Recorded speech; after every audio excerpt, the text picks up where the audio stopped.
God of the universe, maker of the stars,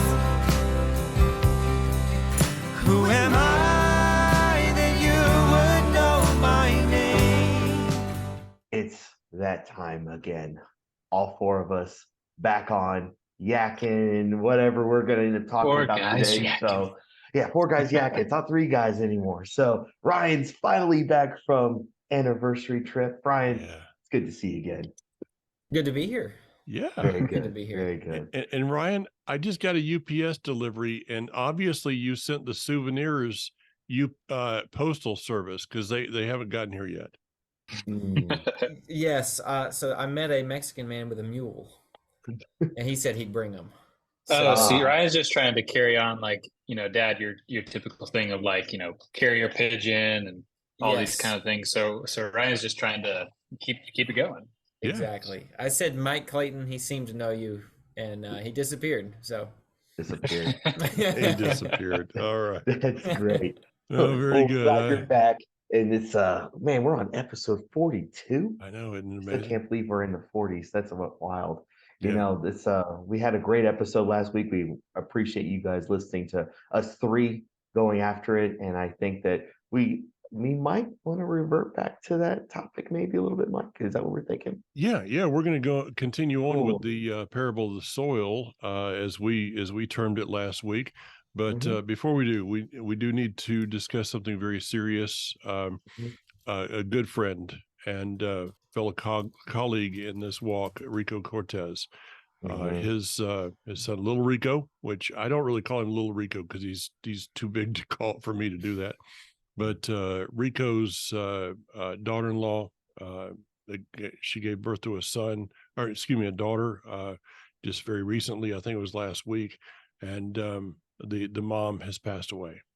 And tragic incident there. Our prayers go out to Rico and that family, the complete family, Rico, and Yolanda.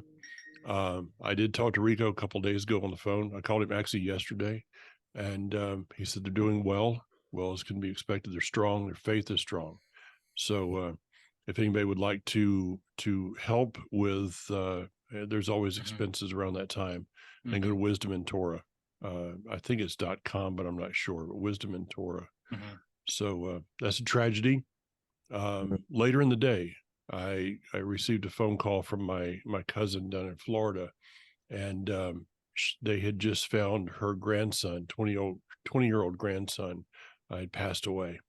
So yesterday was a rough day, and there's a lot of people going through a lot of trials. I guess in saying all this, I would like to say to all those that are out there listening, don't take for granted the person that you're conversing with on Facebook or on a text or something. You never know what they may be going through at the time.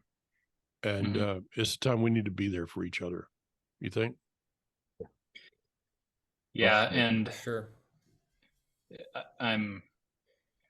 It struck me as you were speaking that, we're talking about the soil, and essentially what I heard you say is that the soil of Rico, both senior and junior, the soil is deep with them. Yeah. And I think anyone that knows either of them understands that they have deep soil. Yeah. And they have chosen to drive their roots deeper and deeper through life, and the worries of life and the tragedies are not enough to uproot them. Yeah. And so we can all take some inspiration from them, I think, in this time. And we can I can actually add to that your cousin Daniel. She lost her mom in a car accident. She was in the back seat.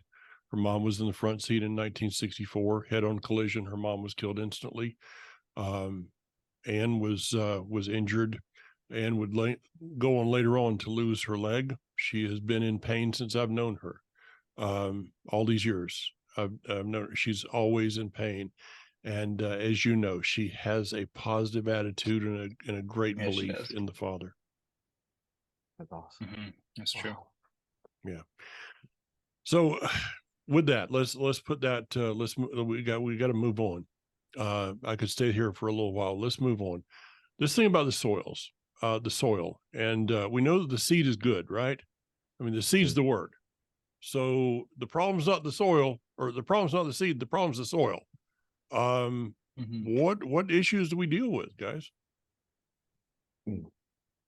I think that we had a conversation last week. The idea of the seed always being the same, no matter what. It's always perfect. It's good. We compared that to then seed, how you can get seed today. You want to plant good seed, and you got to make sure it is. We know that the seed, which is the gospel, we know that that seed is so good. No matter where it's dropped, it will find a way of growing. But it's the conditions that surround it can stifle it. So yeah, we've got some things like in life, we have issues that we have to overcome. What kind of stuff will allow things to grow? Do we till up our ground enough so that we can allow for seed to root itself in there so that it can grow into something? I think that's something we figure out in life as we go on more and more. We realize how tough that really is to do, because we like to just stay stagnant and just not do anything about that. So I would say distraction. When it comes, especially financial distraction, that can really take you away from allowing that seed to grow, especially if it's like the gospel, wanting to grow it or spread it. Financial distraction can absolutely be something that can stifle growth in a seed. Good. Ryan, you're off vacation. I know, right? I know when we could kind of discuss some of this before, I think when the idea of it was brought up before I left for vacation, I had brought up the fact of, I think so much of the time we focus on the seed and then maybe the soil, as in, these 4 different kinds of people that may, it could represent them, whether they're thorns or they may have rocky ground or, this kind of thing, as far as the way they receive the word. I think some of that viewpoint takes responsibility off of us, though, the believers, in that it's our job to also go out and prepare the soil, to help prepare the soil. And it's in how you deliver the seed as well. Because, it seems that the seeds are scattered, I wouldn't say carelessly, but in this parable, they're scattered sort of at random over these several types of ground before the ground is actually fully prepared for them. And one could say that's a good thing. It's good to share the gospel and share the message everywhere you go. But I think that first, sometimes there must be a relationship develop, so that you're preparing the ground of the person that you might be imparting that to. Let's say, it's to an unbeliever. What are they seeing out of your life that would prepare their soil to be sown into?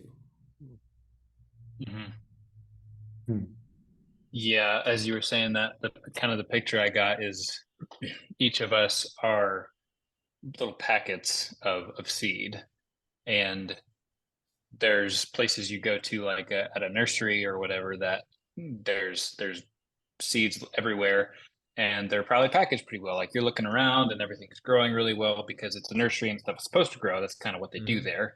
And so they probably have stuff laid out pretty well, and they have things labeled well and nice packages and all this kind of stuff. Like, you look at it and you think that looks like a good product, but then there's the stuff that's like buried underneath 5 layers of stuff in the shed, and you finally find that little packet and it's like crumpled and it's withered and you can't even read the label on it anymore. The seed's in there, but the package is so gnarled that it's like, I don't even know about this anymore. Like, this kind of seems ruined from the outside if you don't take the time to actually investigate the rest of it. This is true. So you're worried about like the approach that we've been looking at people for, especially if we're preparing ourselves to spreading seed. We have to also be careful on how we are going after, how we look at the field that's being sown into. Yeah, I think that it's haphazardly. We look at that idea of just chuck it, throw it, Right. and it has its place. But we also see where maybe a little bit of care could be used, and the probability of the success of it being there again, God's the master of understanding how far something will go, of course. Mhm. But I think that Mhm. I think that we can't be so naive to say that, oh well, God will just take care of it. It's like there's a little bit of burden responsibility on how much you can Yeah, make that delivery be in a good soil. that's true, because it's almost like as we have these seeds, and as we have to use discernment to understand what kind of soil a person might be. Because let's say you find someone who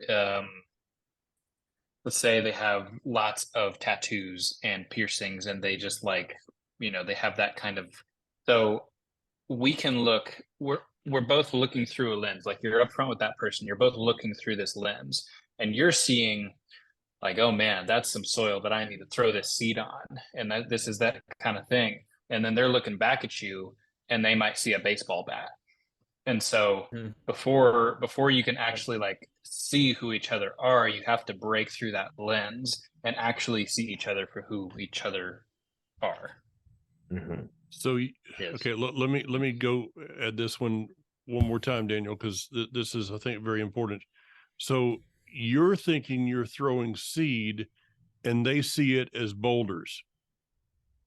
Mm-hmm. Yep. Yeah, I'd say so. Okay, so instead of something being fruitful being thrown toward them, they're seeing something hurtful. Mm-hmm. And maybe this can come from, and let me turn a corner here and bring up something that Daniel's mom, also known as my wife, Kathy, we were talking about earlier, just before I went on the program. She said, and Daniel, you'll laugh at this because you know your mom real well. She says, the thing about the parable of the soil is we need to understand the soil that we have today in this earth is not like the soil that they were talking about in the Gospels. We have things like chemicals, Mm-hmm. Roundup, Mm-hmm. um, you know, chemical fertilizers, all kinds of crazy things. So, let's say that a person in their life was abused in many different, you put whatever type of abuse you want there, spiritually abused, physically, they had all kinds of harsh words spoken into their life by their parents. Is that kind of Mhm. like putting Roundup on the ground? Mm-hmm. And so their Yeah. soil has been contaminated. And so the first thing we Mhm. have to do is help them to replenish and to decontaminate that soil, so that, and that's what I think you're talking about, Daniel, is being able to develop the relationship, which is going Mm-hmm. to help that decontamination process to happen with Mm-hmm. the soil so it can now receive the seed.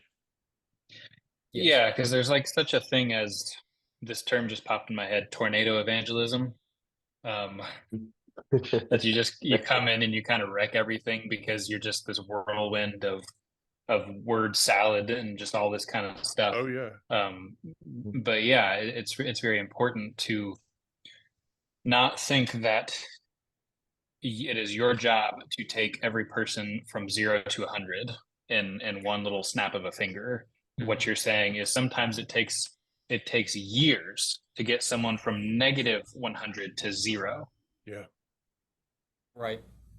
See, this reminds me of a video that my wife showed me one time. We were looking into like some dog training stuff for our puppy, and this particular video was of this dog that had been horribly abused, and so it was in this little kennel. You know what I mean? And this man came and he wanted to adopt the dog, but instead of just going into the cage and like, love me, because the dog it didn't trust anybody. Yeah. He would Mhm. just go and sit quietly and read. And eventually the dog would come up to him a little closer, and then sometimes he'd come in and he'd bring some treats. And little by little he gained, and it took, weeks of him coming every day and just sitting for an hour reading a book before the dog would even approach him. But here's a man taking this much time with, a dog, a wounded animal. How much more time should we take with those that have been hurt of the Oh. human species. But so Mm. much of the time, people are like, here's the gospel. Boom. Oh well, he didn't get it. I let me dust off my sandals. That's the next verse they pull out. Yeah. And leave the Mhm. city because the gospel was not accepted. It's like, well, Yeah. did you put in the time? Aren't they worth more than a dog? Yeah. Then take the time. Yeah. Well, they were just a Oh, swine, and man. I cast my pearls again, and I'm not going to do Yep. that again. Exactly. Mm. Oh man, we touched on it a little bit last week, the idea of how sometimes like how our soil is like here in Georgia, and you talked about in Oklahoma, how the clay is different over there and how the clay is here.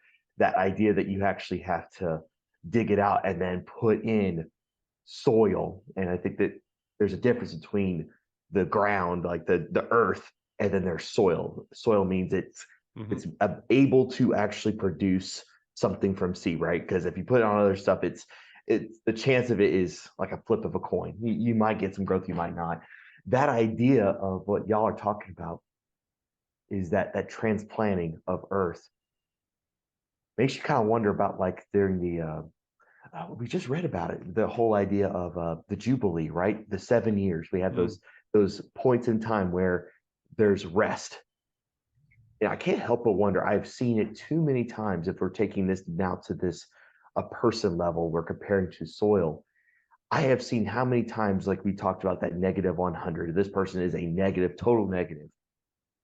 And as God being a gardener, I have absolutely seen that process where it's like, okay, this gentle, a very gentle, just retransplanting of all the ground so that it's like, all right, there's been all this trauma, all Mhm. this abuse, and this period of time then had to happen in order for something new to be brought in. I've even seen it not even just with the gospel, but even with God's gifts he's given people, that there's this period of time that it's like, okay, no, we need to repair this stuff first before that comes in.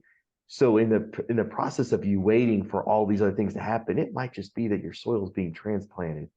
There's good soil being brought in as the old stuff's being scraped away and Mhm. shoveled away. Like that's kind of crazy, that idea of like how he'll that's so gentle, because in our culture we just want it like McDonald's fast, right? We want the gospel at McDonald's speed. We got to have it right now, and if you don't have it right now, then it's obvious that you're just bound to hell at that point. It's like, whoa, pump the brakes. I know not everyone thinks that, but sometimes we can get ourselves carried away too much, thinking that it's got to be instantaneous or God wasn't there.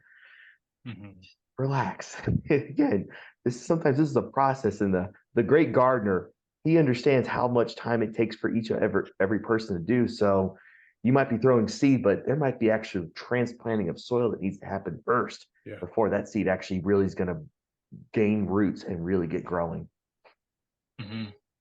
To pick on one other thing with this, and kind of in the same vein too, is what what fruit do you possess that would cause somebody else to look at you and want you to till their ground? Because so much of the Mm. time, I'm going to call it out, particularly in this movement, there are people who possess no fruit whatsoever in their own field, and yet they want to till yours. Mhm. If you don't have a green thumb as a gardener, perhaps don't start telling people what fertilizer to use. That's true. It's almost the image I have in my head is it's this pharisaical thing, everything, the appearance of holiness, but you're dead inside. And so it's almost like you've had a field that's been tilled and cleared of the weeds, and then you just plant fake plants that you get at Walmart.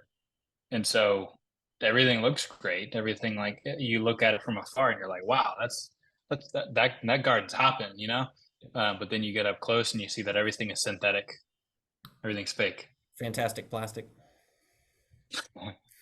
This this is also kind of linking up to the parable. He has another parable like quickly afterwards, still related with seed, right? But about when there was seed planted, then an enemy came through and sowed tares. But Mm. being the great gardener that he was, he went, don't tear out the bad seed, leave it there. When it grows, we'll separate it out. Mhm. And of course, there's a lot more we can go from there. But the idea of the wisdom to say, don't rip it out, let it grow, and then remove it. So that idea of sometimes you got to let things go along at their pace, and then there's a removal that can happen when it's identifiable. Sometimes we like to get right in there and just start removing stuff right away, and it's like, and you just remove good seed along with the bad. Just allow it to grow and then remove it, and that takes wisdom, because I think everybody, when they first start a garden, they're ready, like, no weeds at all. This is going to be right on. This is going to be perfect. And you find out it's almost a never-ending battle of weeds pulling all the time, constantly. They're going to be there. Don't worry. You'll eventually get them all. Yeah, But thanks, Adam. you might just have to remove them at the end. Let me back up just a little bit, because we've been talking around something, and I want to kind of hone in on this just for a moment. And that is, David, you specifically have been bringing up the word process. Daniel, Ryan, you both brought the same subject up of time. You know, we live in an era now. Let me go back to bringing in some of where I came from. Okay, I grew up in a society that didn't have computers. I remember the first calculators that that we were given. I remember there was no cell phones. There was, you always knew where the phone was because it was attached to your wall.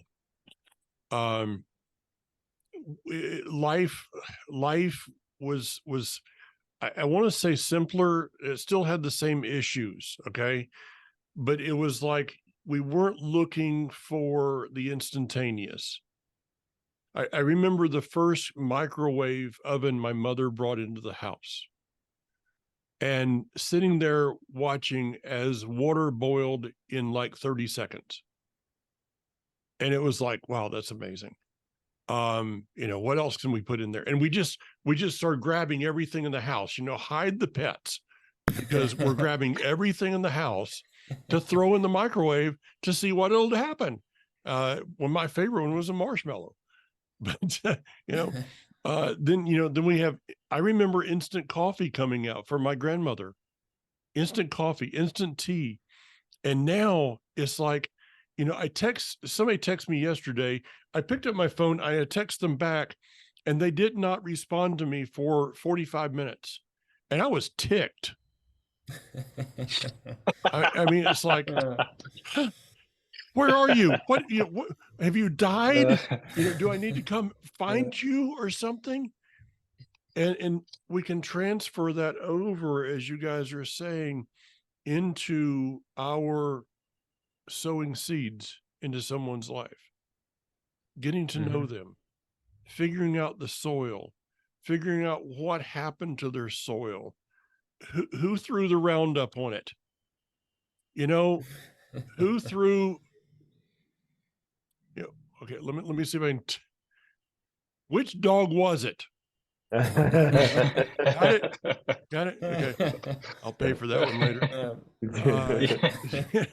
So, there's, we got to figure out, and this is all going to take time, and it's a total mind shift for me, even, of pouring the time into something and instead of expecting it to come forth, not tomorrow, but in 3 minutes.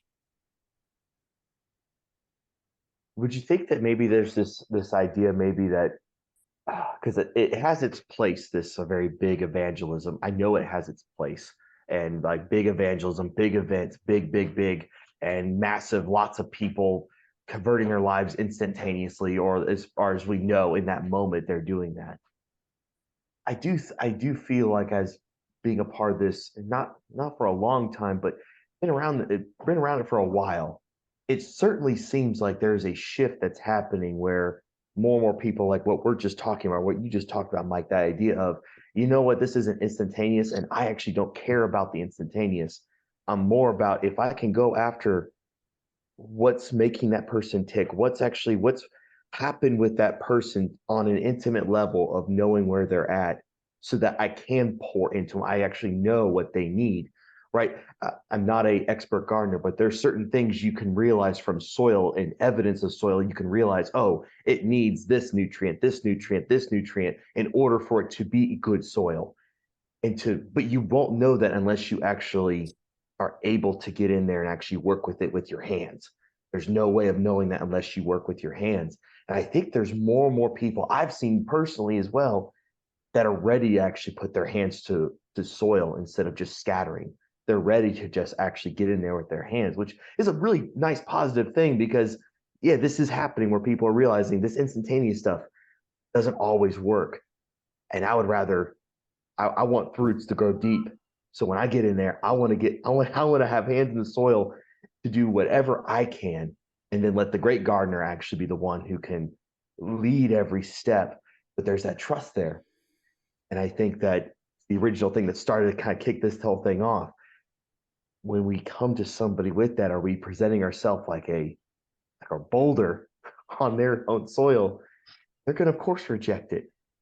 We talked about this before. Are we a siren to people, or are we a lighthouse in the middle of a storm? It's the same way we can look at with the garden. Are we a boulder being thrown in their garden when they already have tons of boulders, right? People have already been throwing stuff at them. Oh, but when the one who had the stone, who was able to throw the stone, didn't, right? Mm. I'm thinking about that parable then, not the parable, when that woman was brought before Yeshua to say, well, should we not throw stones at her? He didn't.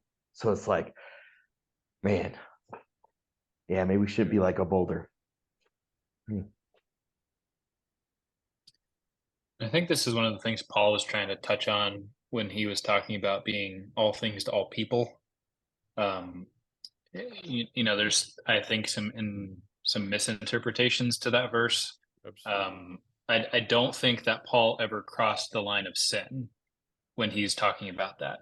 I think more of what he's talking about is you administer differently to someone who's addicted to drugs than you would to someone who's already a believer struggling with, something else. Like, you have to minister differently because they have a different knowledge level. They have a different level of experience and all this kind of stuff. And so you just have to be willing to step out of where you are and re-engage in a different way with each person, because and honestly, I think we have to do that with ourselves too, because a lot of what we're talking about right now is kind of from an evangelism standpoint, where we're talking about being the ones who have a seed, because obviously God uses people to scatter the seed.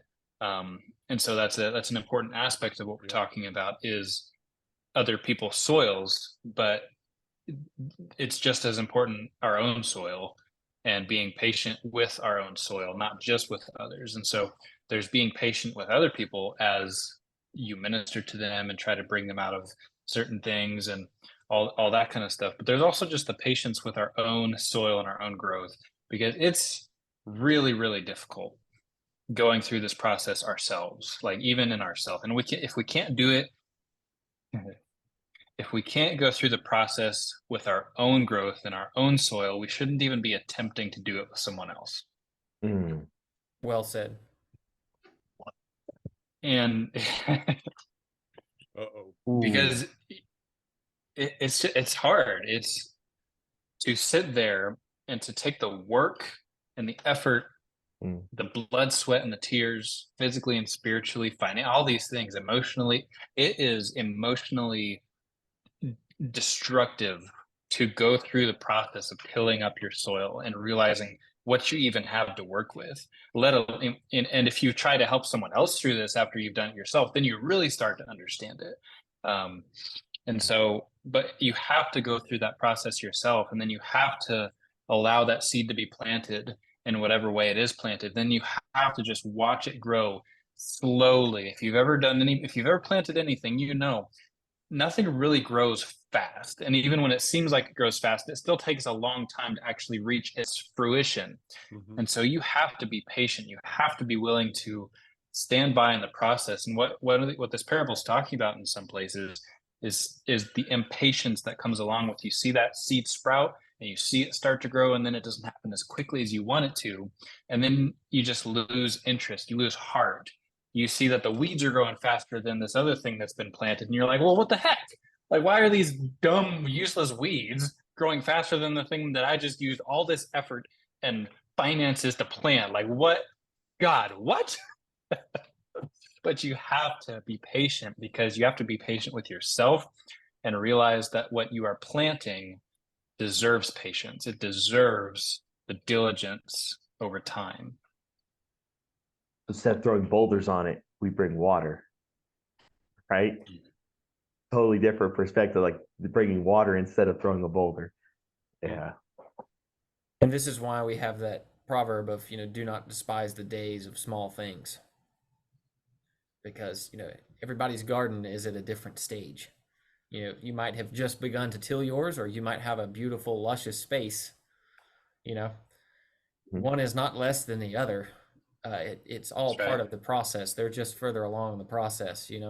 And I think that's too why I love the title of that the book. I think both Daniel and you, Dave, have it. Yeah. There was some fantastic information in that, but this term "cultivate," that's a pretty profound term of what we're talking about: the cultivation of your field, of your soil, the cultivation of others, and the cultivation of relationships in that, so that we can grow together and grow strong together. I think knowing that if you can, I'm speaking to everybody and to y'all here too as well. If I'm thinking to myself personally, are there people in my life I would allow, or that I would give permission to till my soil? I actually have heard people say that before. It's like, can I till your soil? Way in a pretty polite way of actually like saying, hey, I actually want to bring up something to you that I want you to consider. And I thought that was pretty cool. So take it, anyone who hears that, take that in a loving way of maybe approaching somebody. That idea of, do you have people that that you could trust to till your soil, because that they wouldn't harm your soil, but they would only do it just to make it grow better? And I said this a couple of years ago. We were given a few minutes. A number of us were given a few minutes. It was the year of Revive after Brad Scott, of blessed memory, had passed away. And my tribute to Brad that day was to say that I protect my garden being me. I have some major walls that I have erected around my garden for a reason. I try to protect it from weeds. I try to protect it from, the dog coming in. I try to protect it from people that are going to be spraying Roundup on me. And I said that day, I said, I have these walls for a reason. That's to protect my garden. I said, and there's very few men and women, and this is true today. There's very few men and women, teachers out there, that I allow to sow seed into my life. Very few. There's very few that I will open that gate to and allow them to come in. I said that day with Brad, I said, when Brad came into my life, I opened the gate, I took it off the hinges, and I tore down the walls, because Brad was always bringing good seed into my life. that's cool. I like that. Good. And I want to make a distinction with what you're talking about, because I want people to understand what you're saying.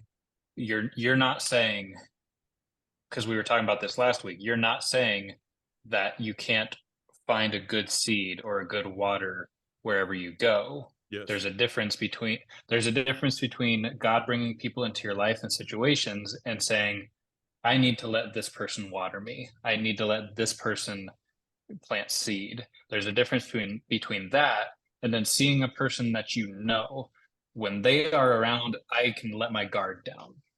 And what they say, I know to be true, because they are a servant of the Most High. This happened a couple of weeks ago. Me and Kathy were out. We went to see a movie. I'm not much for movies, as Daniel knows. I could really care less. But we accidentally went to a movie and had not done the research that we should have. It was the first movie that I can remember that I walked out of. I just got up. Me and Kathy looked at each other and said, "We are not going to subject ourselves to the language and the things that were happening." And we got up and walked out. But I walked out. But before that happened, there was one statement I heard, and that one statement became the basis of the last 2 weeks' messages for Life Assembly. Hmm. So everywhere I go, I can find something.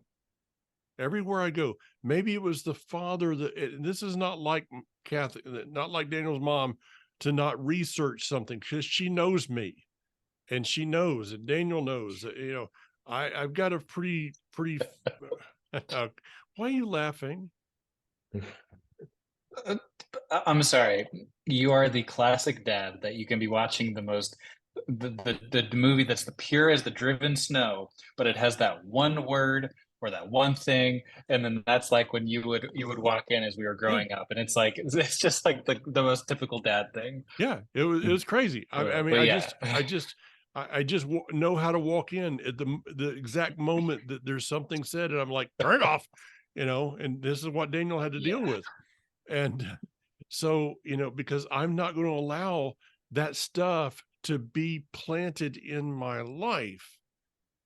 But if I walk by you walk by the Father's always got something. If even in the negative things, he can actually speak things to you that can be turned into his good, and something totally off the wall. And I sat there after I walked out. I haven't told your mom this, and now she's going to listen to it, and I'm going to pay the price for that one.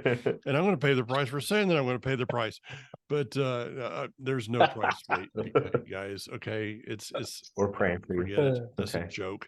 But I walked out of there, and I knew that I felt like the Father had caused Kathy to not research that, so that I could hear that one statement. But then we had to make a decision. No, that's not being planted here. Mhm. It's good. I mean, we see an example in, I want to say is it Second Samuel? Somebody correct me if I'm wrong. But there's the story. It's often overlooked, I think, through the reading. But it's when King David he's sort of on the run from Saul, if I remember correctly, and he gets word of a man that the Philistines have come and they are attempting to take his bean patch. And so the man decided alone to defend his bean patch. And word came to King David, and so King David and all of his mighty men came to the defense of this one man's bean patch because he was willing to stand up alone and defend it. How about that? Yeah, I couldn't correct you even if I tried, because I don't even remember that one, honestly. It's Yeah, in I there, I gotta look for promise. that one. It's in there I somewhere. believe you. I 100% believe you. Now everyone's But reading Second that's Samuel good, after this. and I think this is a good place to bring up the uh the word for Shabbat, when it says you are to keep the Shabbat. And I believe the same word is used in the context of the garden when God is instructing Adam. That word of keep, it literally means to guard and to protect. And I think that I was talking to Ruben, my son, last night, and Phineas. They were all there. But it was specifically on a question that Ruben had asked me. And what it led to was me just telling them, you have to, nothing that you do is neutral. And I know we've talked about this before on the show, that everything you do is glorifying one kingdom or the other. And so you have to be aware of which kingdom you are glorifying. And I think when we realize that, then when we realize like how much power our actions actually have. If nothing that we do is neutral and everything is actually contributing, then it means that our actions carry weight and our actions carry power. And when we realize that, then we look at the things that are surrounding us, and all of a sudden it's like, well, that thing needs to go, but this thing needs to stay. And if this thing needs to stay, it's going to be sought after by the enemy. And so I need to guard it, and I need to protect it, and I need to be diligent over it. I wanted to go back to that point, like, because you were just talking about that idea, like during Shabbat, like Um, Ryan mentioned the Cultivate book that you had mentioned to me, Dale, and that's what they talked about, that whole idea. Now my perspective of Shabbat has not changed, but it's shifted slightly. Of Shabbat needs to be a time where I'm welcoming the Father to walk with me through the garden, if I can get to myself to that place of walking with Him.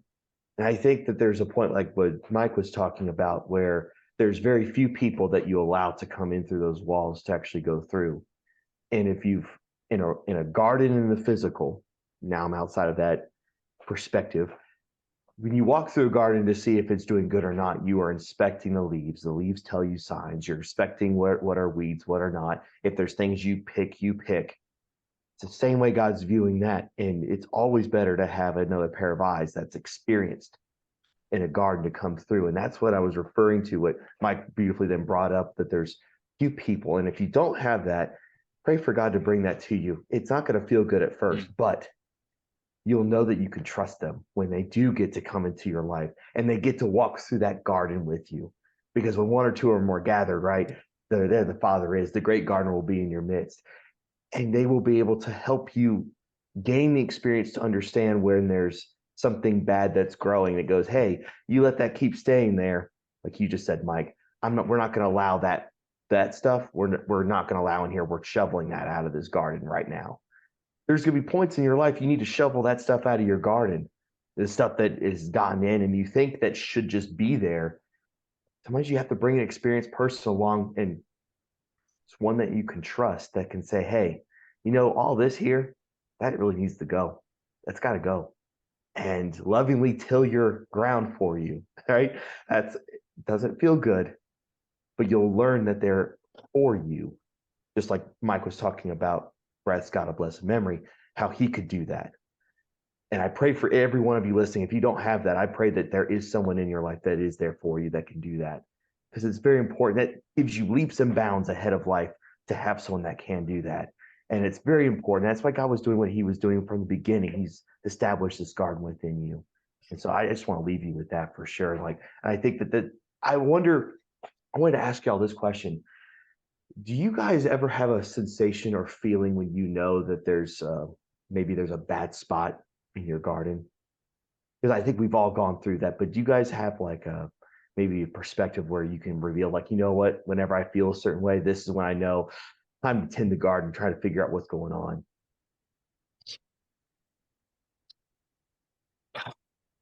It's almost like the answer is that it's not necessarily a feeling, but a lack of feeling, because it's numbness toward a certain area. Like if you start to feel numb toward a certain thing, and like all of a sudden you're not feeling anything about it, and it doesn't carry any weight at all.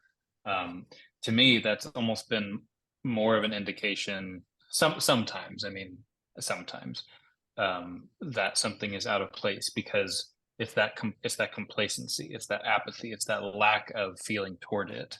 And when you start, I don't know, just not having feelings toward anything or whatever, it's like, okay, that part has been hidden almost, because I can't even see it anymore. And then all of a sudden something happens, it's God, kind of like dropping a little pin right there, directing your attention to it. And then all of a sudden it's like, oh yeah, I haven't felt anything in that area of my garden in 6 years. It's overgrown with 4 foot high grass, and you have no idea what's actually going on underneath that. Yeah, I get you. Good point.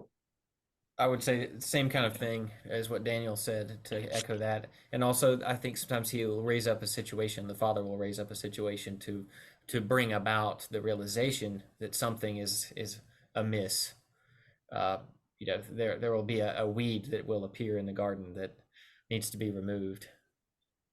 And then it's what do they call that? Like that kudzu we have here. It just grows and it just spreads rapidly. Yep. You don't catch it right away. It just goes. That's a good point. Mm-hmm. I think that, and honestly, the same is almost true on the flip side, where I think I've said this on the show too. Like I don't play video games anymore really, but I used to play a lot when I was younger, like way too much. But the constant indicator to if you were going the right direction in the game is if they were bad guys. If there was no bad guys, then you were in the wrong place. Like that was kind of like how you tell. And so that's a really dumb example of saying that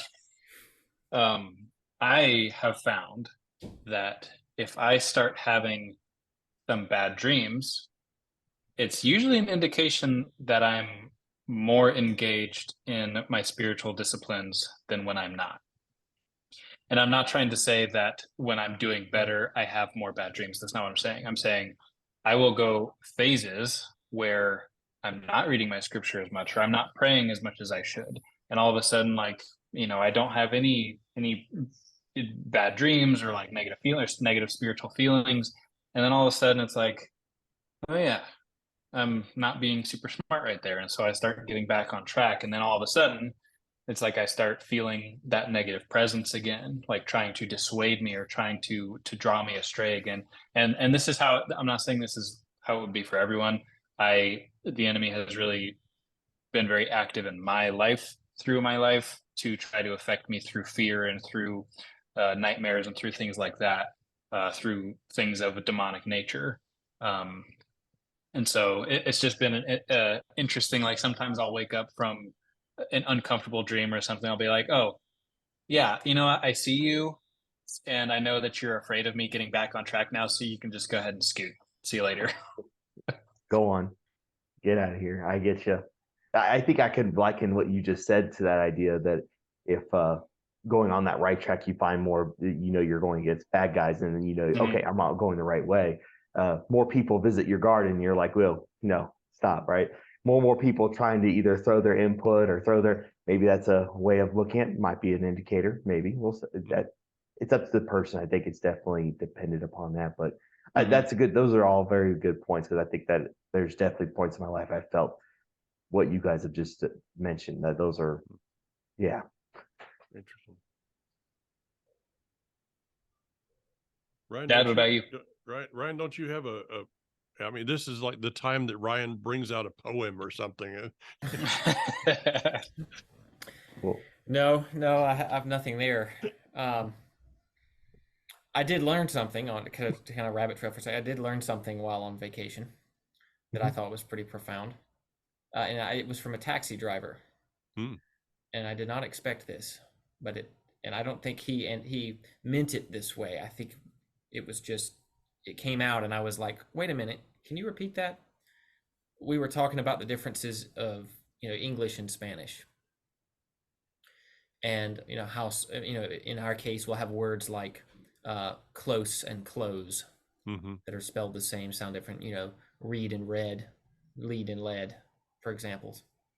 And he said there's not many cases like that in Spanish, although there is one. He said there is one word that has two meanings. It can either mean gold or it can mean to pray. And I went, hold up. Wait a minute. Say that again? He said, yeah, it's like, it's either gold, something, that's valuable, like, currency, or to prayer, or to pray, or to be, to offer up prayer, or that person is praying. It's all same word. And I was like, how beautiful a way of saying that, how valuable your prayers are.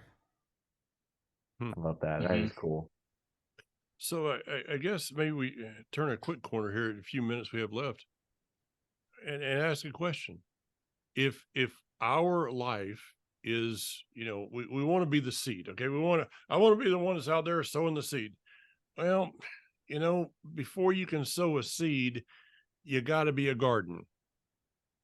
Right? You've got to bring forth plants to have seed to be able to sow. So the best way to become a sower is to be a good garden that produces seed that can then be scattered to other places. Does that make sense? Yes.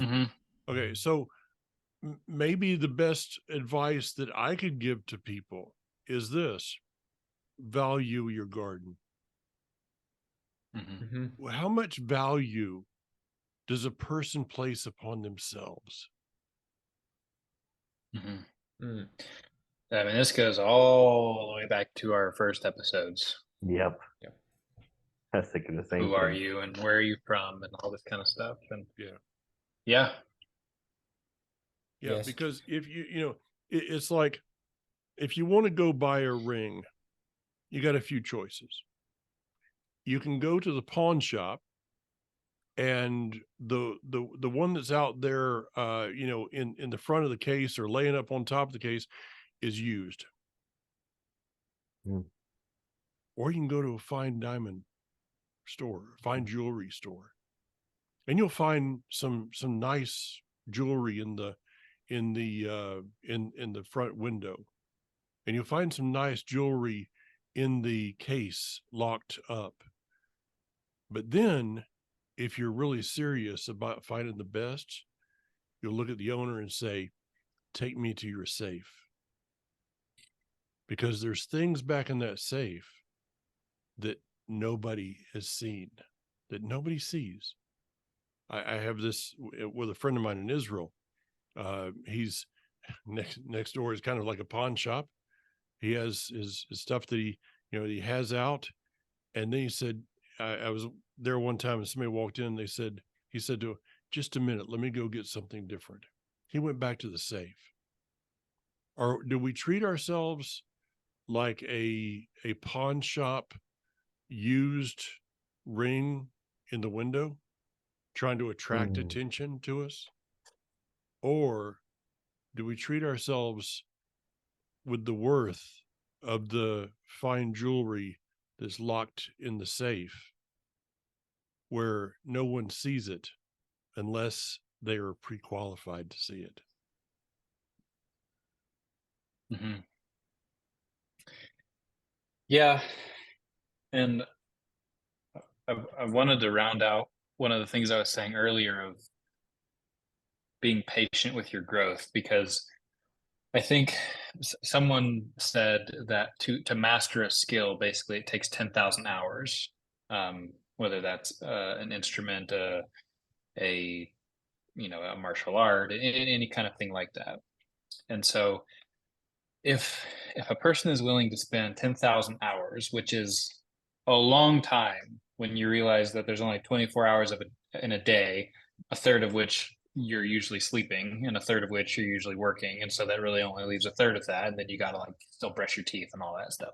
So but if you're willing to spend 10,000 hours to a skill, we need to understand, I need to understand that our garden, our inner being, our soil that God plants gifts in and all these kind of things and grows who we are, deserves the exact same amount of attention as these outward things do. Like, we should treat it no different. It is something that deserves that patience and that dedication. And I think this is, Yeshua expounds on after he tells the parable.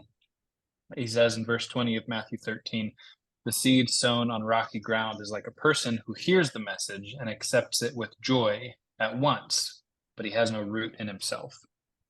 And so he stays on for a while, but as soon as some trouble or persecution arises on account of the message, he immediately falls away. And I remember it being very profound to me when I learned that at least most fruit trees, the fruit that they bear in their first 3 years is not good. It's bitter, it's sour, it's not good fruit. It's not until it's at least 4 years old that you can start to get good fruit off of a tree. And what happens sometimes is that our own trees start growing, and then the first little tiny indication of a fruit, you pluck that thing in the first year, and then you start throwing those seeds out. And so you're a person at that point that has plucked unripe fruit with bitter seed, and you're throwing that for other people to eat, and then they're growing the same thing. But that's not how it should be. It should be tended for years and years and let to grow and really have patience. I mean, because we've all had an underripe fruit of some kind, and it's just not good. Sometimes it's okay. It's like, oh yeah, that's not bad. I'll eat this. I'll eat it. But when you really like get a ripe fruit in season from a good tree, I mean, there's nothing like it. And that's exactly what it is with our lives. When we take the patience to let stuff grow and mature and ripen and then share it with the world, they feel the same thing. Very good. I like that. I Yes. wanted to run off what Mike was just saying because I think that we've been kind of keeping Mike's been hinting at, and I want to make sure whoever's been listening to this broadcast that don't think of your garden as just a single garden. Uh, Recently, I've been helping my parents move, and the property that they're on has multiple terraces, and it's already been planned out, all these different kinds of plants, all this stuff. And if you think about it, your garden's the exact same way. Your garden has terraces, it has levels. There's places where people can hang out, be outwardly like, don't Mike said something about how are you that jewel that's sitting in the pawn shop that's just trying to get attention from some way or somehow, or are you in the safe? If you think about it, your garden is the exact same way. How is when people are visiting your garden, what are you presenting? Is it always like come to the deepest levels right away, just open doors, there's nothing there? Or is there this pre-qualification that happens?